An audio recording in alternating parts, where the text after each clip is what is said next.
Aviso prévio. Esses são os pré-requisitos para esta aula. Vale a pena dar uma olhada neles antes de prosseguir com o vídeo.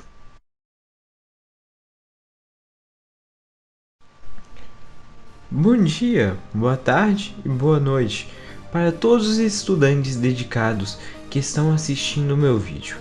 E boa madrugada para aqueles que estão assistindo um dia antes da prova, pois esqueceram de estudar. Meu nome é Samuel Gerard Celestino Afonso e hoje eu vou introduzir a vocês o conceito de potencial eletrostático, ou potencial elétrico, se preferir.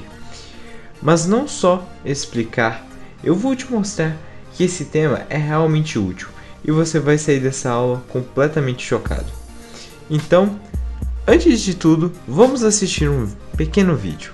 1000 volts, so just grab it like a firm grip like I am.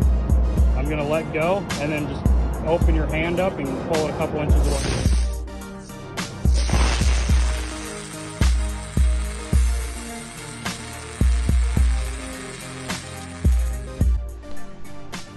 Olha, o homem está com uma luva isolante que o protege das descargas, mas está saindo mini raiozinhos da mão dele. Por que será? Bom, é exatamente isso que queremos estudar na aula de hoje. E não só isso, mas também iremos explicar todo o choque que você já ganhou e ainda vai ganhar na sua vida. Talvez você tenha pensado que a resposta está no campo elétrico. E você acertou. Mas ele é muito difícil de se calcular e até mesmo de representar nesse caso, já que é uma grandeza vetorial. Por isso que hoje falaremos de uma nova grandeza, que, como você bem intuiu, é o potencial eletrostático. Então, vamos definir o que é essa grandeza. Assim como definimos o campo elétrico em função da força, definiremos o potencial elétrico em função da energia. Ou seja, assim como o campo elétrico é dado pela força dividida pela carga de prova, o potencial elétrico, que chamamos de V, é definido pela energia potencial elétrica, que aqui chamamos de U, dividida pela carga de prova. Daí, podemos extrair a unidade de medida do potencial, que é justamente joules por coulomb, ou, para facilitar, volts, que é uma unidade que você conhece muito bem das baterias, pilhas, tomadas e até da sua armadura high-tech que você usa para soltar bancos. Além disso, conseguimos notar que o potencial é uma grandeza escalar, o que o torna muito mais fácil de trabalhar do que o campo elétrico. Agora, vamos tentar extrair mais informações dessa grandeza. Relembre que para um campo elétrico constante, podemos escrever que menos a variação de energia é igual a força vezes o deslocamento. E se dividirmos ambos os lados por uma carga de prova Q, encontramos uma relação entre a diferença de potencial e o módulo do campo elétrico. Isso mostra que os dois estão conectados. Mas não só isso. Como o campo elétrico é constante, podemos fazer um gráfico do potencial pela distância. Para fazer isso, basta chamar D de x e V1 de y. Assim, percebemos que essa relação é exatamente a mesma de uma função afim.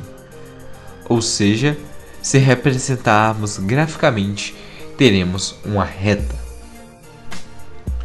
Dessa forma, podemos analisar como o potencial varia com a distância. Note que ele aumenta à medida que D aumenta. Isso significa que para mover uma carga de prova positiva para mais longe, ela precisará gastar energia, pois ela estará se movendo para uma região de maior potencial, portanto, maior energia. Isso seria equivalente a ela subir uma ladeira pela representação esquemática que fizemos. Já para uma carga de prova negativa, visto que ela tem um sinal invertido, a região de menor potencial para ela será a região na qual ela gastará mais energia para ir. Seria como se ela enxergasse também uma ladeira, porém de cabeça para baixo em relação à primeira carga. Talvez seja meio confuso imaginar algo que aumenta à medida que nos afastamos da origem. E você tem toda a razão de estar confuso. Só que não custa lembrar mais uma vez que isso acontece em regiões onde há um campo elétrico constante, que são regiões limitadas. Ou seja, fora dessas limitações, o potencial elétrico não terá mais esse comportamento. Tá, mas e as cargas pontuais? Bom, para fazermos essa análise, suponha que estejamos segurando uma carga positiva de módulo Qzão. Além disso, suponha também que tenhamos uma carga de prova a uma distância d, que foi trazida de muito longe. Ela irá adquirir uma energia, então o potencial elétrico será esta energia dividida pela carga de prova, como definimos no início da aula. Se recordarmos a equação da energia potencial elétrica, encontraremos que V será igual a K vezes Qzão sobre T. Agora, se analisarmos uma carga negativa, encontraremos um mesmo resultado, mas com o sinal trocado. Portanto, cargas positivas produzem potenciais positivos, já cargas negativas produzem potenciais negativos. Isso é bem intuitivo, e alguns dirão que é até mesmo óbvio. No entanto, eu queria deixar isso bem claro, pois agora usaremos tudo que vimos para explicar o vídeo do início.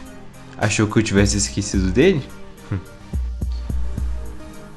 Perceba que antes de qualquer coisa, o homem do vídeo segurou no fio. Ele fez isso para que houvesse uma eletrização por contato, fazendo com que sua luva ficasse com carga positiva na palma e com carga negativa na parte traseira. Como vimos, cargas positivas geram potenciais positivos. Assim, os elétrons, que inclusive possuem cargas negativas, tendem a se afastar do potencial negativo, que é o potencial do fio, e irem para o potencial mais alto, que é o potencial da luva. Mas que fique bem claro uma coisa: não estou dizendo que esses elétrons saem do fio, pois eles podem muito bem serem elétrons que estão nas moléculas de ar próximo ao fio e estão se movendo de um potencial para o outro.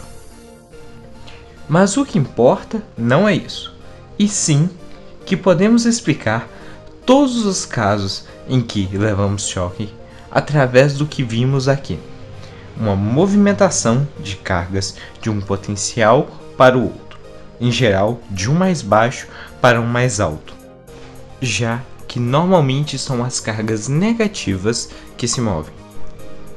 Uma coisa que vale ressaltar é que estamos todos no potencial zero no nosso dia a dia, também conhecido como neutro ou até mesmo terra.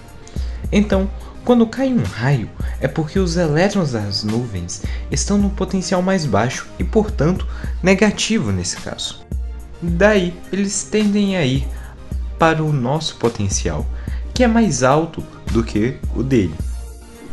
Isso não quer dizer que todo o planeta tenha a mesma probabilidade de ganhar uma descarga elétrica, pois, se houver algum lugar com um potencial positivo, o raio tenderá a cair nesse local, pois é um potencial mais alto do que o que costumamos ter no nosso dia a dia.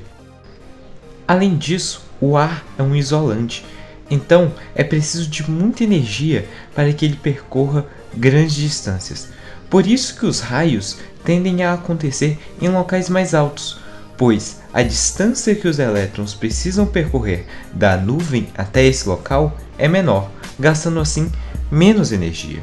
Então pode ficar tranquilo, que a menos que você seja o King Kong escalando o Empire State, você não vai ser atingido por um relâmpago.